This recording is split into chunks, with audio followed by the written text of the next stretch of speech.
திருப்பாடல்கள் 140.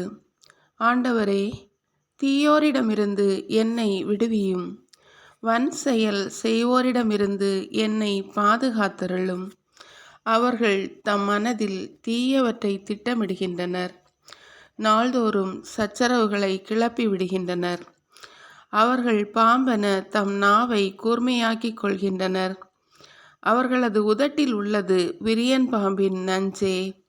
ஆண்டவரே, தீயோரின் கையினின்று என்னை காத்தருளும்.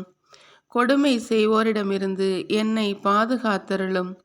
அவர்கள் என் காலை வாரிவிட பார்க்கின்றார்கள். செருக்குற்றோர் எனக்கென கண்ணியை மறைவாக வைக்கின்றனர்.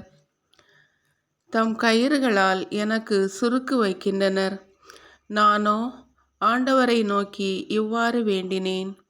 நீரே என் இறைவன். ஆண்டவரே, உம் இரக்கத்திற்காக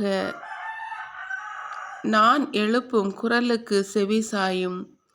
என் தலைவராகிய ஆண்டவரே, எனக்கு விடுதலை வழங்கும். வல்லவரே, போர் நடந்த நாளில் என் தலையை மறைத்து காத்தீர். ஆண்டவரே, தீயோரின் விருப்பங்களை நிறைவேற்றாதேயும், அவர்களின் சூழ்ச்சிகளை வெற்றி பெற விடாதேயும். இல்லையெனில் அவர்கள் ஆணவம் கொள்வார்கள்.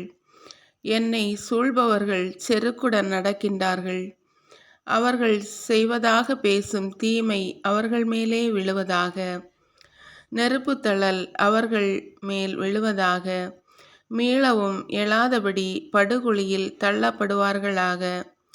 புறம் கூறும் நாவுடையோர் உலகில் நிலைத்து வாழாதிருப்பாராக. வன் செயல் செய்வாரை தீமை விரட்டி வேட்டையாடுவதாக. ஏழைகளின் நீதிக்காக ஆண்டவர் வழக்காடுவார் எனவும், எளியவர்களுக்கு நீதி வழங்குவார் எனவும் அறிவேன். மெய்யாகவே நீதிமான்கள் உமது பெயருக்கு நன்றி செலுத்துவார்கள். நேர்மையுள்ளோர் உம் திருமுன் வாழ்வர்.